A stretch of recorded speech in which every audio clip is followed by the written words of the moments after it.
Hi. If you're looking for a full summary of Stormfront by Jim Butcher, you are in the right place. Perhaps you are on your Dresden Files journey and you want to revisit the events that occurred in Stormfront, first book of the series, then this is going to be the perfect video for you. Maybe you are excited about 12 Months coming out January 2026. That is going to be book 18. There are currently 17 Dresden File books out, and number 18 is coming to us in the very near future. So if you would like to revisit all of the events that occurred in book number 1, this is going to be the perfect video for you. Perhaps you don't have time to reread this book or listen to the audiobook, so I'm going to try to keep the summary under 25 minutes for you, and that's going to save you a substantial amount of time because there are a lot of books before that 18th book comes out.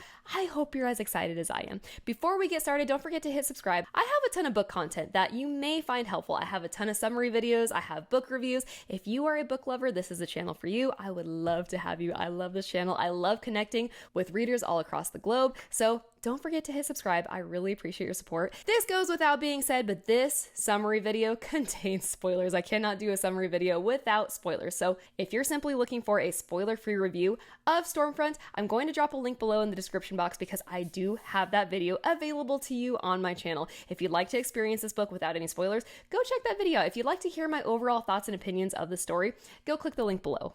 And without further ado, let's get into the summary of Stormfront by Jim Butcher. Stormfront opens with Harry Dresden in his office when the mailman comes to deliver an official notice that Harry is late on his rent. The mailman chuckles at Harry's office sign that identifies Harry as a wizard. Harry is the only practicing wizard in Chicago. He helps investigate the supernatural. He operates his own business, and he is also on retainer with Chicago PD when something strange occurs that cannot be explained. Harry finishes the paperback book he has been reading and tosses it into his done box.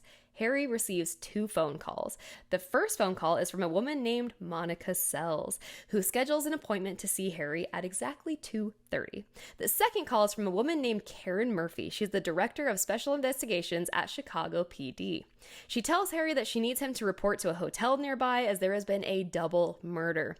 Harry needs the money and needs to take on both cases, but worries that going to the hotel will make him late for his appointment with Monica. He plans to rush to the hotel and be back in time to meet Monica. Harry takes the 5 flights of stairs to exit the building his office is in. He avoids the elevator as electronic devices tend to malfunction in the presence of wizards. Phones, lights, cars, stereos, all tend to malfunction in the presence of Harry Dresden. Harry arrives at the hotel and meets Murphy. They both race each other to the front door because Harry wants to be able to open the door for Murphy. He's a gentleman, of course. Murphy is annoyed by this and would rather open the door herself. Harry enters a grand room where a man and woman lay dead on the bed. It is clear that they were engaging in sexual activity when they were murdered. Both of their chests are torn open and their hearts appear to have exploded out of their chests. It is a bloody mess of gore. Feeling horrified by what he saw in the room, Harry vomits after exiting the room. Harry encounters Carmichael at the scene, who is Murphy's partner. Carmichael has little respect for Harry as he does not believe in his abilities as a wizard. Murphy and Carmichael do not see eye to eye when it comes to Harry's role in the PD. Murphy sends Carmichael away to get her coffee so she can chat with Harry alone and determine what his theories are. Harry tells Murphy that this is an act of black magic conducted by a sorcerer or wizard. Harry's theory is that it was done by thaumaturgy, and that the killer knew the victims. He believes it to be the work of a woman. Harry asks Murphy who the victims are. Jennifer Stanton is the woman. Murphy says that she was an escort. Tommy Tom is the man, a bodyguard to Johnny Marcone, who is a mob boss. Harry and Murphy determine that Bianca, a vampiress who runs the Velvet Room, which is an escort service, would be a good place to investigate as Jennifer was one of Bianca's girls. It is mentioned that Harry is in a bit of trouble with the White Council. The White Council is the entity who ensures that the 7 laws of magic are obeyed. Harry even has a warden who monitors him to ensure his compliance. His name is Morgan. On his way back to the office, Harry is intercepted by a vehicle that was following him. Marcone's man, Hendrix, hops out of the car to intercept Harry and tells him to get in the car. When Harry does not comply, John Marcone, who is also known as Gentleman Marcone, cordially offers Harry a ride back to his office. Harry accepts the ride and Marcone offers to pay Harry to do nothing, to not investigate the murders. Marcone does not want Harry involved in trying to solve the murders. Marcone doesn't flinch as he gazes into Harry's eyes, and they both can see into each other's souls. This is called soul gazing. Harry feels angry that Marcone probably learned more about him than he learned about Marcone. Harry saw that Marcone will always get what he wants, but that there is a shame about some event that Harry can't quite see through to. Harry declines Marcone's offer, even though Marcone offers Harry a lot of money, which he desperately needs. Harry resolves to continue to work with Chicago PD, and therefore work with Murphy, to try to solve who is behind the murders. When Harry arrives back at the office, he sees Monica by the door. Monica tells Harry that her husband, Victor Sells, disappeared 3 days ago. Monica says that he was fired from his job recently. He packed a bag and simply took off. Monica believes that he may have gone to their lake house in Lake Providence and is experimenting with magic. Monica produces 3 envelopes. One contains the money to hire Harry. The second contains a photo of her husband. The third contains a dried scorpion that belongs to Victor. Harry shoves the scorpion into his desk drawer. Harry heads to McAnally's, a pub owned and operated by a man named Mac. This is a wizard-friendly establishment and a popular place for folks of magic to gather. A reporter named Susan approaches Harry as he is seated. She asks him questions about the recent murders, hoping to gain information for her article. Harry is surprised when she smoothly secures a date with him and schedules it for Saturday night. Harry heads to Victor Sells' lake house in his multicolored bug to look into his disappearance. When he arrives, he takes a look around the house and finds a plastic film canister with a roll of film inside. He pockets it. Harry sets a fairy trap. He traps a fairy named Toot Toot. He asks Toot Toot questions and will only agree to release him after Toot Toot agrees to find out about activity occurring around the lake house. Harry lets Toot go, and within the hour, Toot returns to deliver information to Harry that a pizza was delivered to the house recently, confirming that the place was indeed occupied. Harry now has a lead. Morgan, from the White Council, appears to slap Harry's wrist for using magic to trap a fairy. Morgan is Harry's warden assigned by the White Council. Using magic to trap a fairy isn't technically against the law, but definitely frowned upon. It is clear that Morgan does not like Harry and is determined to bring the White Council down on him and carry out the doom of Damocles. Harry goes home to his basement apartment. He looks for his giant cat with a missing tail. His name is Mr., but Mr. is currently MIA. Harry goes down to his basement where his lab is. He asks Bob, a spirit of air currently residing in a human skull, to help him brew an escape potion. Bob refuses and only agrees to help him after convincing Harry to also brew a love potion. Harry gives in and brews both. Harry goes to the Velvet Room to meet with Bianca, the vampiress. Security makes him leave his blasting rod and staff, but they allow him to enter with his pendant, an item that belonged to Harry's mother, as well as a white piece of cloth that he had previously stored sunlight in. Harry meets Bianca for the very first time. The woman is stunning and beautiful. Harry is a gentleman, and he even pulls out the chair for her. Things get really messy really fast as soon as Harry starts to ask questions about Jennifer Stanton. Bianca goes into a rage believing that Harry killed her girl, and she transforms into her true form, a huge, ugly, bat-like creature. Harry just came to talk, but now he is forced to fight Bianca to prevent her from killing him. He uses the white cloth with sunlight stored in it to ward her off, and he uses the power in his pendant to repel her. Bianca eventually calms down and returns to her lovely human form. Harry can see that Bianca is embarrassed that he got to see her true form. Bianca eventually tells Harry that she should talk to Linda Randall, as Linda and Jennifer would go on calls together. They were very close. Harry witnesses Bianca feed off a human before he leaves, and he walks out feeling a little sick. As Harry is leaving, the security guy gets a call from Bianca and writes down Linda's phone number to give to Harry. Harry calls Linda, but she refuses to talk to him. Harry hears the unmistakable sound of airplanes flying on Linda's end of the line, and he suspects that she is at the airport. Harry goes to the airport and sees where Linda is parked, waiting to pick someone up. He goes to a nearby payphone and calls her again. She still won't talk to him, but she playfully teases him. Now Harry approaches her vehicle, and because Linda likes a guy who is persistent, she indulges Harry. Harry learns that Linda currently works for the Becketts, who she is currently waiting to pick up. We know that the Becketts had a daughter who died in the crossfires of a conflict with Marcone and his men. Harry gives Linda his card and tells her to call him if she can think of anything else she'd like to tell him.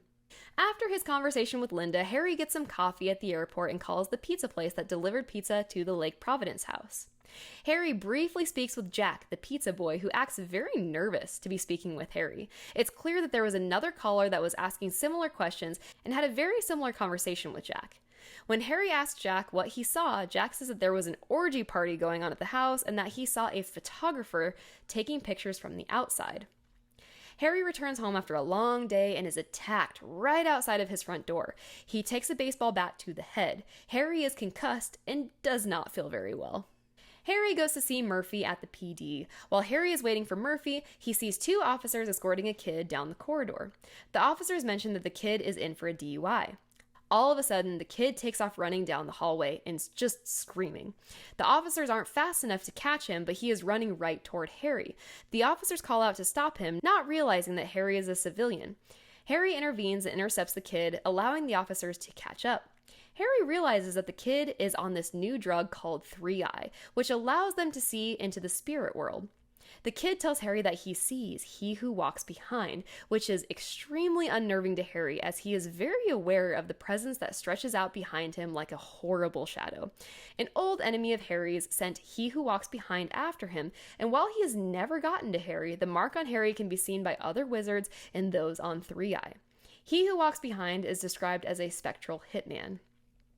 When Murphy finally arrives, Harry tells her that whoever is supplying the streets with 3-Eye is who killed Jennifer and Tommy. Harry, concussed and exhausted, falls asleep on Murphy's office floor. Murphy cares for him by placing her jacket under his head, and she eventually drives him home. Once she gets Harry home, Murphy cares for him with affection. Harry has a nagging feeling that he is forgetting something.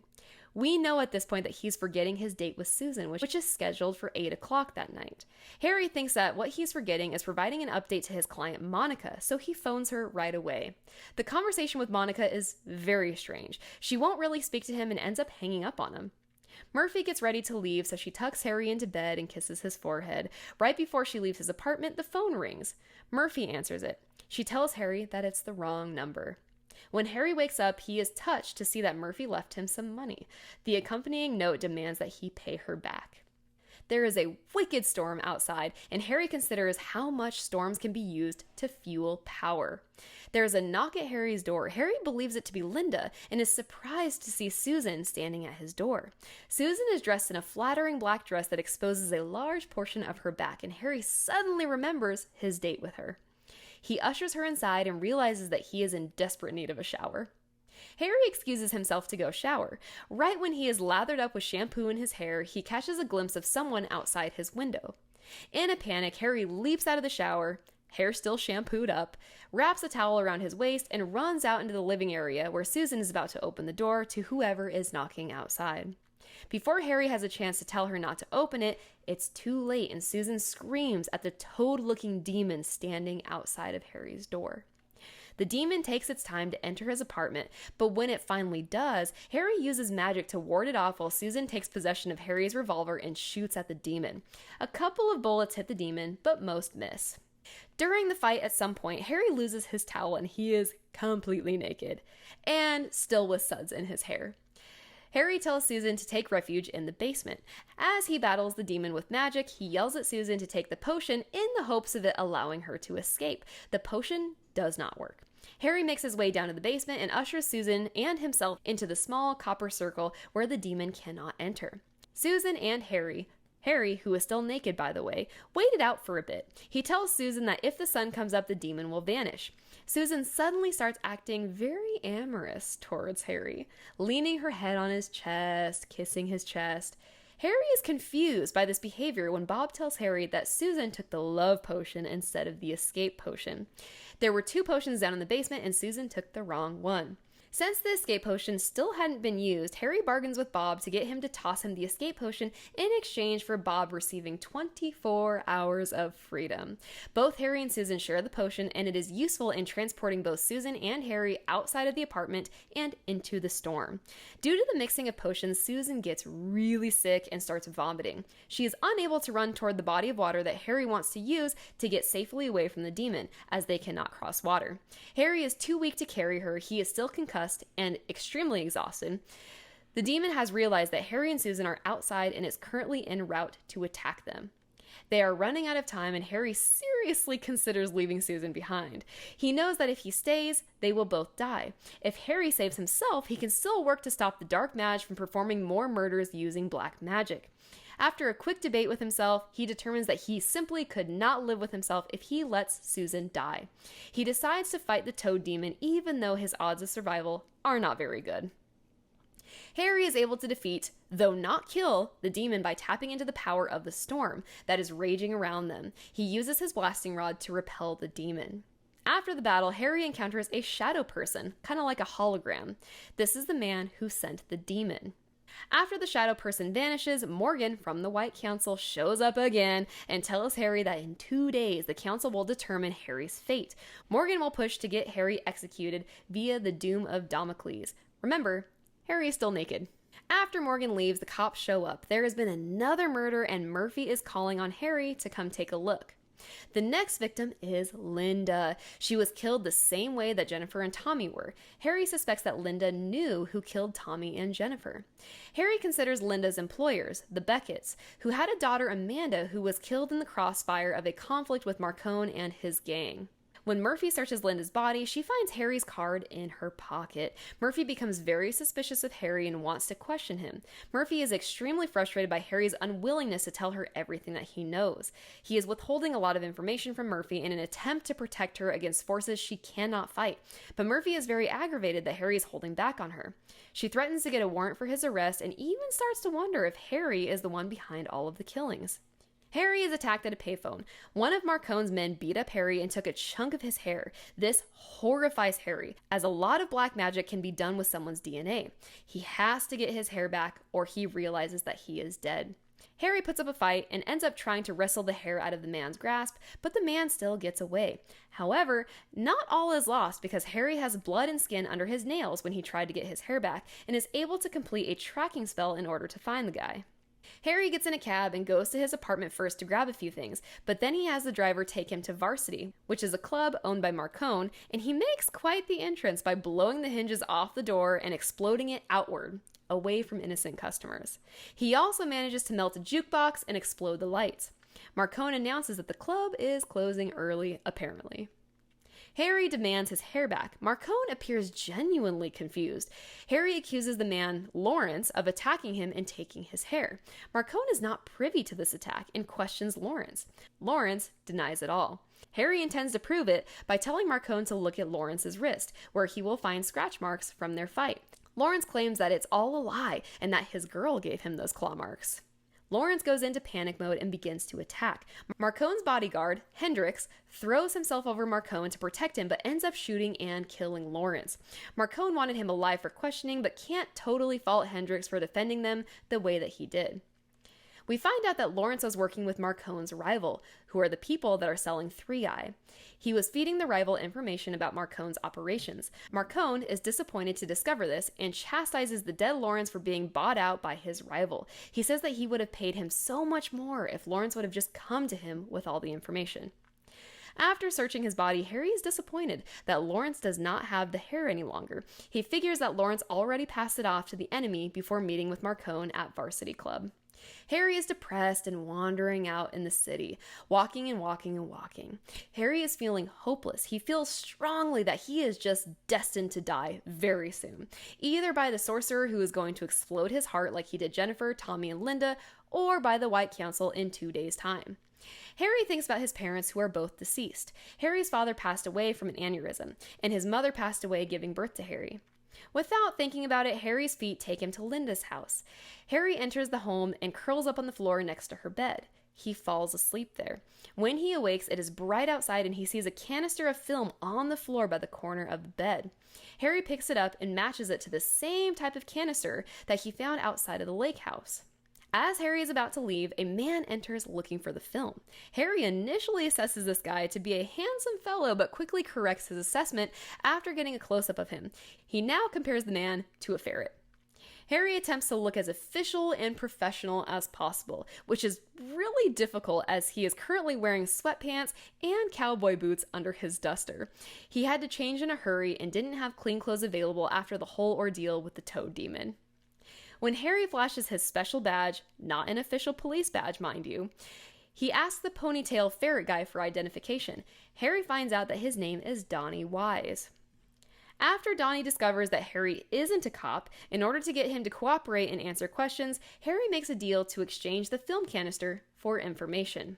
Donnie tells Harry that Linda hired him to take photos of her for an adult magazine. Linda was at the Lake Providence house party where Donnie was taking pictures. Linda wanted Donnie to take pictures in order to blackmail someone, to hurt the reputation of someone at the party and get leverage on someone. After getting the information, Harry uses magic to set the canister aflame. Harry determines that it's time to talk to Monica. He is now convinced that the two cases are definitely connected.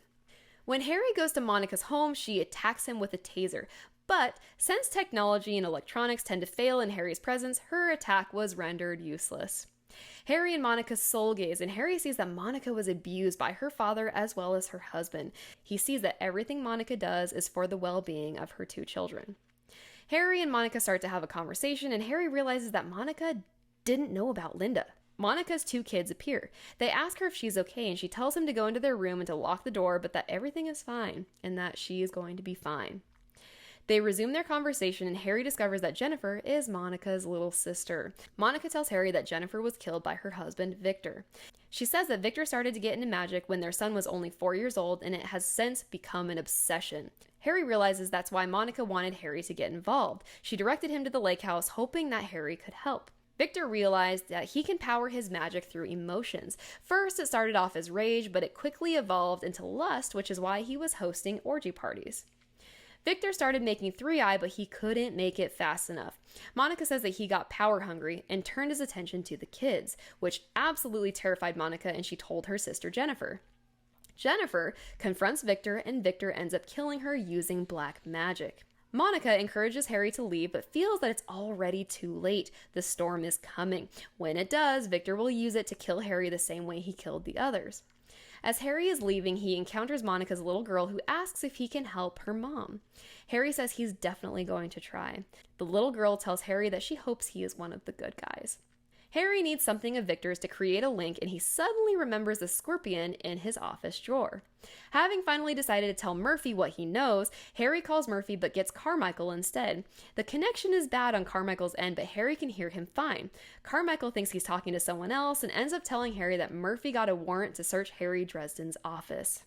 Harry calls his own office, and Murphy picks up. She is going through his drawers, and Harry is terrified of her finding the scorpion. Harry hears gunshots on the line. He jumps into a cab and tells the driver to get to his office as quickly as possible. When Harry arrives, Murphy is alive but laying on the ground, having been poisoned by the scorpion's venom. Murphy handcuffs Harry to her own wrist and says that Harry set her up and she plans to arrest him. Harry is confronted with a rapidly growing scorpion with a venomous tail. He battles the monster as best as he can, but he ends up getting stung in the leg. Murphy is fading fast, and Harry knows that she will die if she doesn't receive treatment soon. Harry calls her an ambulance to treat venom.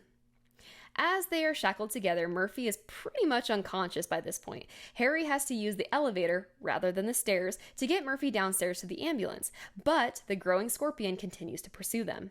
As they make it from level 5 to level 2, the elevator short circuits and stops. Harry has never had any good luck with elevators. The elevator is stuck, and the scorpion jumps on top of the elevator and attempts to break in from the top. Harry is able to utilize magic that allows him to control the wind. He brings a powerful gust up from underneath the elevator. The elevator is propelled upwards so fast that once it hits the top, it squashes the scorpion between the elevator car and the roof. The scorpion is now dead and drips ichor all over Murphy and Harry. The remaining problem is that the elevator is now falling. Harry uses his bracelet to create a shield around both him and Murphy so that when the elevator crashes all the way down to level 1, they are not crushed on impact. The elevator doors swing open, and Murphy and Harry are greeted by ambulance personnel. Harry prematurely celebrates but realizes that the storm is upon them. He has not won yet. He still has to defeat the sorcerer. He uses the ichor from the scorpion to lubricate the handcuff around Murphy's wrist and is able to slip it off of her.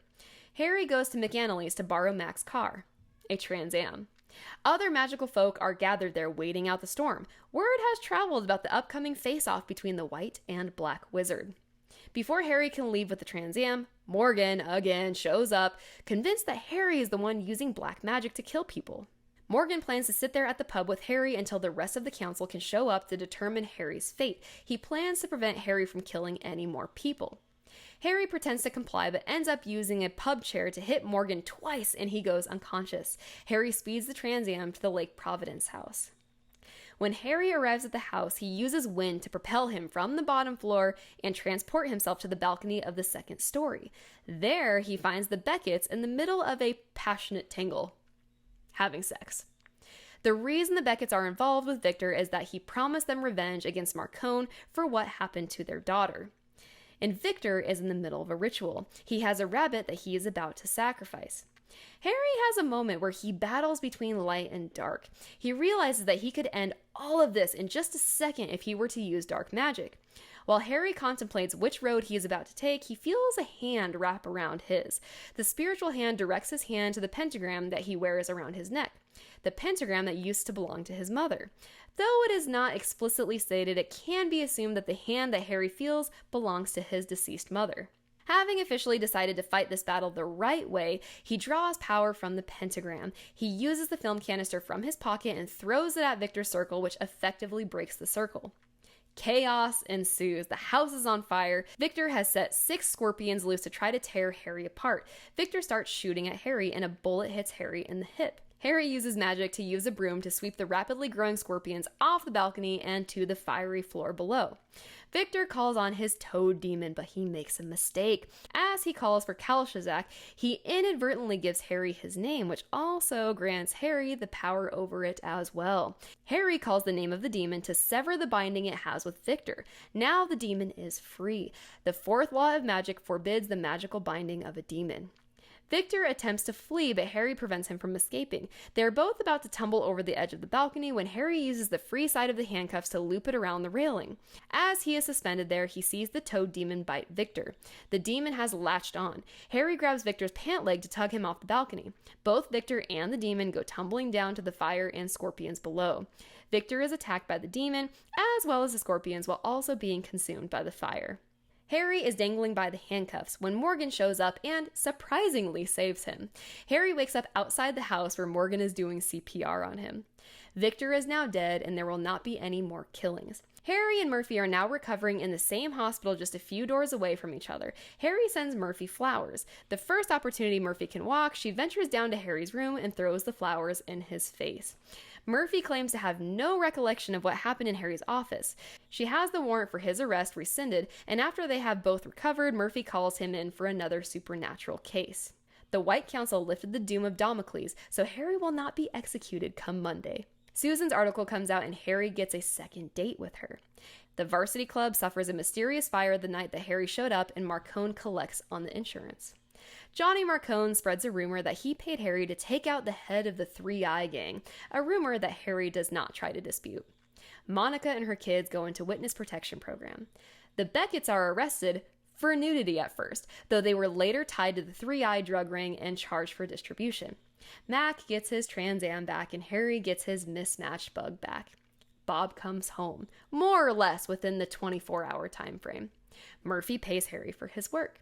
Harry sends Toot Toot pizza every single night for a week. Harry invites us to find him in the book if we are ever in need of assistance with the supernatural.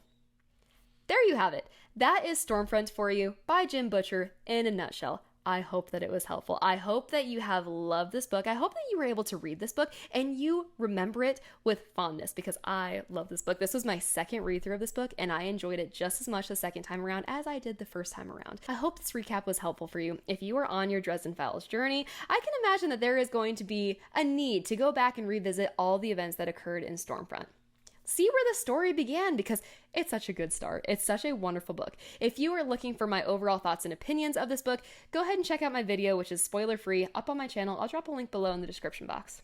I hope that you consider subscribing to my channel. I have a ton of books that I'm super excited to talk about because they were all really good. I've had an excellent reading year. 2025 has been an exceptional reading year, and I can't wait to share some of the books that I've been reading. And I would so love to have you as part of this community. I love the book community. BookTube has been so fun, and I really appreciate your support. So I hope you consider subscribing to my channel. If you are ever in the need of book summaries, I have a ton of those on my channel. If you want overall just spoiler-free book reviews, or sometimes there are spoilers, this is also going to be a good channel for you. In the event that you would like to purchase Stormfront, I'm going to drop a link below in the description box. Treat yourself. You deserve it. This is such a wonderful book. It's older, but it's so worth the money. Whether you decide to get a paperback, a hardback, if you want to listen to the audiobook, it is such a great story that is definitely worth listening to or reading. Treat yourself. You deserve it. I hope that you're reading something great. Let me know in the comments. I hope that your year is full of nothing but 5-star books. I hope to catch you in another video. So until next time, I will catch you on the flip side.